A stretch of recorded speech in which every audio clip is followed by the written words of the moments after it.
Pemirsa masih di IDX Extension Closing dan kami ingatkan kembali Anda masih bisa berpartisipasi di WhatsApp interaktif kami di 0812 di 8788 di 3723 seperti yang tertera di layar televisi Anda nantinya. Dan sebelum kita lanjutkan perbincangan pemirsa, kita akan coba lihat terlebih dahulu saham-saham pilihan yang masih direkomendasikan terutama di tengah pelemahan dalam indeks harga saham gabungan di sepanjang perdagangan hari ini. Dapat Anda saksikan grafis di layar televisi Anda pemirsa, 4 saham pilihan yang direkomendasikan. Yang pertama ada PSAB, tadi pun juga sempat kita singgung, tapi kita belum ulas dari sisi teknikalnya. Supportnya di 356, resistennya hingga ke 420, buy on weakness. Kemudian SMRA juga direkomendasikan buy dari properti, supportnya di 366, resistennya hingga ke 430. GPRA juga direkomendasikan buy di 130, resisten hingga ke 144. Dari consumer ada INDF juga direkomendasikan buy, supportnya di 7.500, resistennya hingga ke 7.800. Ada PSAB, SMRA, GPRA, dan INDF. Dan lagi-lagi keputusan investasi tetap ada di tangan pemirsa IDX Channel. Pak Halim, kita lanjutkan kembali Pak, 4 saham pilihan yang Anda rekomendasikan. Menarik Pak untuk PSAB. Tadi pun juga sempat kita singgung sebenarnya di segmen sebelumnya. PSAB hari ini mencatatkan auto reject atas, ditutup di 390, sementara resisten Anda tadi untuk PSAB ada di 420. Analisis dan pertimbangannya Pak, tapi sebelum kita analisis dari sisi rekomendasinya, secara keseluruhan, secara teknikal, apakah auto reject atas yang dicatatkan oleh PSAB hari ini sudah diperkirakan atau di atas ekspektasi Pak Halim? Sedikit di atas ekspektasi ya, karena saya sedikit di atas ekspektasi karena terlalu cepat ya. Seandainya nggak auto reject kan masih bisa nambah-nambah lagi gitu loh. Karena auto reject ya agak susah gini. Tapi oke lah, karena laporan keuangannya juga bagus ya. Jadi mungkin targetnya mungkin bisa digeser ke atas 420 ya. Seandainya dia gap up, mungkin targetnya bisa 450-an gitu. Baik, buy on weakness di level berapa Pak untuk PSAB? Tadi rencananya di sekitar 300 berapa tadi? Sebentar ya. Tadi PSAB di 356 sampai 366, tapi keburu jalan sampai 390 ya. Ya tunggu aja, seandainya ada pullback di sana boleh masuk, masih ada support kuat di sana 356 sampai 366. Baik, resisten selanjutnya atau resisten terdekat Pak dengan capaian signifikan hari ini? Iya, dengan masih gini kita geser ya, take profitnya jadi 420 sampai 450. Baik, take profitnya ada di 420 hingga 450. Oke, baik. Apakah ini memang benar respon dari kinerja mereka yang sangat signifikan dari posisi kenaikan laba di atas 400% kalau tidak salah saya, Pak Halim? Iya, betul sekali. Labanya sangat bagus, secara teknikal juga mendukung ya. Karena udah konsol cukup lama, konsolnya hampir 3-4 bulanan, di ranging harga, moving average-nya juga udah bagus, makanya hari ini berikutnya disarankan untuk masuk. Oke, volume juga mendukung Pak? Volume juga mendukung, bagus sekali volumenya, di auto reject atas volumenya juga oke gitu seharian. Baik, analisis samping yang pertama ada PSAB direkomendasikan buy on weakness dan mencatatkan auto reject atas, ditutup di level 390 rupiah per saham, dan lagi-lagi keputusan investasi tetap ada di tangan pemirsa IDX Channel. Kita beralih ke saham pilihan kedua Pak Halim, dari properti ada SMRA. Saya akan coba update penutupan di sesi kedua hari ini, di mana SMRA ditutup menguat 1,49%. Fluktuasi terjadi sempat melemah pasca pembukaan ke 396 Pak. Analisis dan pertimbangan untuk SMRA. Analisanya gini, ini kan sudah SMRA ini sekarang kan diuntungkan oleh tren suku bunga ya properti ya, sedangkan kemarin kan dikeluar dari MSCI makanya harganya turun. Nah ini selagi koreksi karena MSCI ini boleh buy on weakness kita nih, udah kita support lagi. Supportnya MA50-nya di sekitar 396 sampai 406 ya. Nanti ini closingnya pas 10, tunggu aja buy on weakness, nanti targetnya di sekitar 430-an. Baik, buy on weakness di level berapa Pak, atau buy on breakout untuk SMRA? Buy on weakness saja, ini kan kita view-nya agak panjang ya. View-nya kemungkinan agak panjang karena ini bursanya masih belum selesai koreksinya. Jadi buy on weakness ya area 396 sampai 406. Baik. penutupan Take hari ini. profitnya di sekitar 430-an nanti. Oke, penutupan hari ini di Di 410. 40 tungguin aja, Ya. jangan dikejar. Ya, SMRA Iya. tekanannya sudah cukup dalam Pak, sempat ke 352 di awal April, kemudian sudah Iya, kembali ke karena- level peratusan. Iya, karena keluar dari MSCI Small Cap ya, makanya Iya. ada tekanan cukup bulan lalu dia cukup tertekan, koreksi hampir 6%. Baik, tapi terkait dengan pemangkasan suku bunga acuan oleh Bank Indonesia, apakah efeknya lebih ke arah menengah panjang, Pak Halim? Iya kan, ini kemungkinan Bank Indonesia masih akan cut rate lagi 2 kali ya sepanjang setahun Oke. 6 bulan, dan itu akan memberikan sentimen positif lagi untuk properti. Baik, SMRA ditutup di 410 menguat di 1,49%.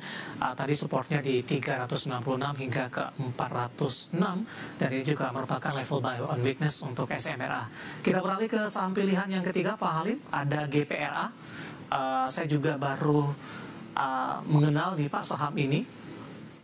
Perdana Iya. Garuda Permata Ini- Nikah jarang direkomendasikan, tapi hari ini menguat di 5,38% di 137. Iya, secara teknikal bagus, secara fundamental ini dulunya ini fundamentalnya bagus, cuma harganya cukup mahal, cukup lama ya. Iya. Selalu bermain di harga 300 lebih gitu loh, jadi kurang menarik. Nah ini kebetulan karena koreksi yang awal tahun ini harga dia masih belum kembali ke harga lama dia gitu loh. Padahal secara kinerja perusahaan nggak ada yang turun, jadi boleh diakumulasi gitu. Baik, Boleh kita melakukan akumulasi secara fundamental, dan teknikalnya juga mendukung. harga tertinggi sebelumnya di berapa Pak untuk GPRA? Tahun lalu dia sempat 300 lebih gitu ya. Jadi ini koreksi, padahal secara fundamental dia tidak ada kekurangan gitu. Iya. Tidak ada penurunan kinerja. Baik, tapi bagaimana Anda melihat pembalikan arah yang terjadi sepanjang perdagangan Mei hingga di awal Juni ini untuk GPRA? Ya, ada akumulasi terus, selalu ada akumulasi, koreksi juga mencapai ya level-level pullback yang normal masih stabil di atas moving average 20, jadi uptrendnya masih terjaga gitu. Dan volumenya juga masih ada. Volumenya terus naik ya setiap levelnya gitu. Baik, Nah, dan hari ini kebetulan ada tanda-tanda dia mau melanjutkan rally-nya setelah konsolidasi hampir 2 minggu ya. Setelah konsolidasi 2 minggu ini kayaknya ada tanda-tanda volumenya mulai meningkat lagi. Jadi secara teknikal boleh nih. Area 130 sampai 135, stop loss-nya nanti di 128, take profit-nya 144 lebih nanti. baik, penutupan hari ini di 137 menguat 27 ya. 38% untuk GPRA, dan lagi-lagi keputusan investasi tetap ada di tangan pemirsa Adia Channel. Terakhir Pak, untuk INDF, Anda rekomendasikan buy? Ya, INDF ini on weakness ya, ini seperti kayak Bang tadi, ini salah satu sektor defensif. Nah kebetulan perusahaannya lagi turun. Iya. INDF secara valuasi ini kalau bisa dapat di 7.500 cukup murah ya. Bisa dapat di 7.500 cukup murah. Nanti kalau seandainya situasi berubah jelek ya mungkin ada kita batasin lossnya sampai sekitar 7.400 dengan target rebound sampai 7.800. Baik, penutupan hari ini di 7.675, melemah cukup kuat di 2,54%. Koreksi yang terjadi hari ini cukup wajar Pak, setelah intraday sempat menyentuh 7950 tadi. Di open ya 7950, nah ini tadi kan kelihatan oh ini koreksi, nah ini kesempatan masuk nih. Kalau nggak ada koreksi malah nggak bisa dapat santul seperti ini. Baik, penutupan hari ini di 7675 melemah di 2,54%. Pasang pilihan yang direkomendasikan ada PSAB, SMRA, GPRA, dan juga INDF. Dan lagi-lagi keputusan investasi tetap ada di tangan pemirsa IDA Channel. Kita sudah sampai di segmen terakhir, dan terima kasih untuk Anda yang masih bergabung bersama dengan kami. Pak Halim, kita lanjutkan kembali Pak. Langsung saja kita ke pertanyaan pertama. Ada Bapak Jason dari Jakarta menanyakan saham brand Pak Halim sudah ambil posisi di level 6.000. Hari ini koreksi cukup dalam, 3,46%. Profitnya masih aman, meskipun profitnya mengalami pengurangan ini. Untuk mengamankan profit yang ada, strategi Pak, dengan koreksi dalam hari ini, ambil posisi di 6.000 Pak Halim.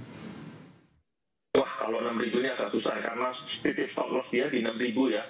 Mungkin bisa dipertimbangkan pasang stop loss-nya di 5.950, jadi tapi efeknya bisa rugi. Nah, profit taking-nya di mana? Di 6.300 sampai 6.350. Jaga baik-baik karena secara teknikal kurang bagus ya. Oke. Koreksi wajar hari ini tidak Pak untuk brand? Brand boleh dibilang secara volume masih koreksi wajar. Seandainya modalnya di bawah 6.000 mungkin bisa stop loss-nya di sekitar 5.950 ya. Iya. Dengan target jangka menengah di EMA 200 7.600. Baik, tadi supportnya di 5990, ketika ini dilewati ke bawah. Ya itu harus dijual dulu, karena kalau udah lewat 5950 dijual dulu. Baik. Selanjutnya kita ke Ibu Susi dari Bandung, Jawa Barat, menanyakan saham BRMS, Pak, support dan resistennya. BRMS, nah ini supportnya dia sekarang geser ke MA50 di 370 ya, tadinya 380 tapi karena ditembus, jadi sekarang geser ke 370 supportnya. Nah, targetnya di mana? Nah ini kan saham-saham emas kan lagi naik, di hold aja pakai trailing stop, di hold aja karena cepat atau lambat kalau semuanya terus naik ya dia pasti akan ketarik ke atas lagi. Gitu. Secara volume dia cuma pullback aja ini. Baik, dalam sepekan terakhir sudah naiknya juga sudah cukup tinggi hingga ke 400-an ini. Peluang untuk balik ke 400-an dengan koreksi hari ini masih tinggi ya Pak? Oke. Masih tinggi karena dia waktu break itu break sideways ya, break sideways jadi kembali ke uptrend ya, ini cuma pullback aja sih Mas ya. Baik, kita beralih ke pertanyaan selanjutnya. Ada Bapak Joshua Nainggolan dari Lampung menanyakan saham STAA, Pak, Sumber Tani Agung Resources Tbk. STAA, iya. 0,61%, 825. Sudah punya harga average sepertinya Pak di 810, masih cuan dengan penutupan hari ini di 825. Masih direkomendasikan hold tidak untuk STAA?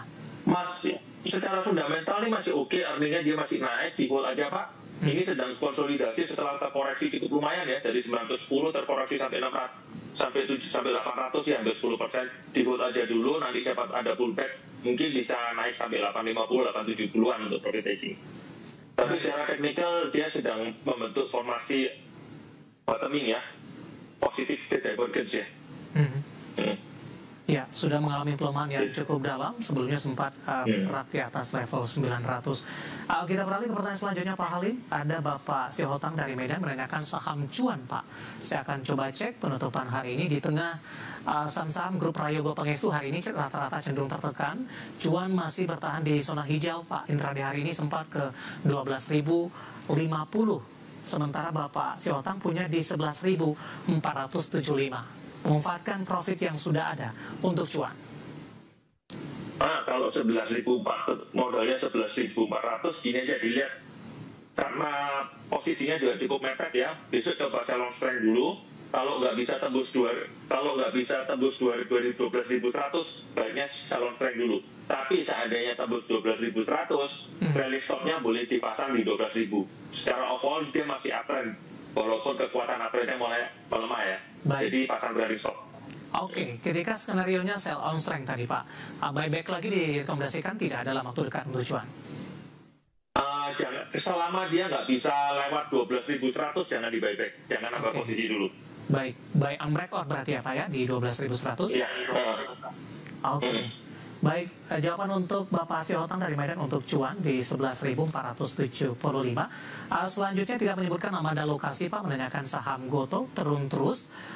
Sudah direkomendasikan masuk tidak di tengah penurunan yang terjadi untuk Goto? Goto ini temanya masih sama ya, sell on strength ya. Kalau ada penguatan sell on strength dulu karena secara teknikal dia udah kurang bagus ya, dan belum ada kejelasan arahnya ke depannya mau gimana. Tadinya kan rencananya mau merger. Ini mergernya ada di blok ya. Jadi sementara dia belum tahu arahnya mau ngapain ini Goto ini. Jadi makanya orang-orang pada keluar dulu ya. Secara teknikal dia sudah cukup oversold ya. Hampir 1 bulan turun terus, teknikalnya udah oversold. Nah, kalau jual jangan sampai jual di bottom, tunggu ada penguatan baru dijual. Tapi untuk nambah lagi jangan dulu. Peluang untuk ke 70 Pak masih terbuka lebar tidak Pak? 70 masih cukup terbuka lebar ya, tapi sebaiknya kalau sudah mulai rebound dipasang trailing stop ya. Rebound terus turun lagi mulai dikurangi gitu. Baik, selanjutnya menanyakan saham perbankan Pak Bris. Kali ini juga tidak menyebutkan nama dan lokasi. Sudah direkomendasikan masuk tidak? Update-nya hari ini melemah 7% Pak, 2790. Ini bernomornya cukup dalam ya. Kalau seandainya bisa coba ditahan dulu, bisa ditawar lebih murah lagi nggak? Secara valuasi kalau dia 2.600 itu nggak mahal ya, tapi seandainya bisa dapat diskon ya lebih bagus gitu. Kalau di harga sekian valuasinya cukup premium ya, di 2.800 cukup premium ya. Ya mungkin bisa ditunggu di sekitar 2.600 lah, 2.500 sampai 2.600 itu cukup ideal kalau untuk masuk ya. Baik, peluang balik ke 3.000 Pak untuk Bris? kayaknya untuk jangka pendek agak berat ya, tapi mungkin kalau di keep sampai akhir tahun kemungkinannya cukup lebar. Oke, penutupan hari ini 2790 melemah dalam seiring juga dengan pelemahan saham-saham perbankan big cap di sepanjang hari ini. Selanjutnya menanyakan saham MDKA, Pak. Kembali dari barang baku, lagi-lagi kali ini juga tidak menyebutkan nama dan lokasi. MDKA cukup fluktuatif hari ini, sempat tertekan, kemudian berbalik arah menguat. Analisis dan rekomendasinya untuk MDKA? Ya, ini mirip BMRS ya, ini lebih ke arah sentimen ya, bukan ke arah valuasi ya, sentimen masnya naik ya. Jadi kalau seandainya punya, di hold aja, pasar pakai trailing stop lah. Pakai sentimennya Mas kan lagi bagus, tapi secara teknikal dia mulai ada menunjukkan pelemahan ya, pelemahan momentum ya. Jadi berhati-hati, pasang stop loss saja. Seandainya naik jangan dikejar, seandainya breakout jangan dikejar, pasang trailing stop aja ini. Di level berapa, Pak? Mungkin bisa mencapai, ini ada resisten di 2200 ya. Resisten 2200 sampai 2300 mungkin masih bisa, tapi bukan untuk re-entry ya. Iya. Buat saya long trend aja. Oke, yang sudah ambil posisi, tapi bagi yang belum ini wait and see terlebih dahulu, Pak. Kalau yang belum, cari saham yang lain aja seperti Antam. Antam itu momentumnya masih bagus, masih dijaga, tapi kalau MDKA jangan dulu deh. Baik, ada MDKA pemirsa hari ini berbalik menguat di 4,95% di 2120. Kenaikan terjadi di tengah kenaikan saham barang baku, produsen emas lainnya juga naik signifikan. Pak Halim, waktu kita cukup terbatas, Pak. Tampaknya pembahasan tadi sekaligus mengakhiri kebersamaan kita untuk kali ini. Terima kasih untuk Anda yang sudah berpartisipasi di WhatsApp interaktif kami, dan silakan bergabung bersama kami kembali di waktu dan di program sama di perdagangan hari selanjutnya. Pak Halim, terima kasih. Sehat selalu, Pak. Terima kasih, salam sehat, Pak. Baik, terima kasih ada Bapak Halim Intara, Japanese Manager JUC San Antonio, Surabaya. Dan pemirsa, jangan lupa saksikan program Prime Market Highlight yang akan tayang pada pukul 20 waktu Indonesia Barat. Karena urusan masa depan harus terdepan. Agi investor saham. Saya David San Oval pamit undur diri. Sampai berjumpa kembali.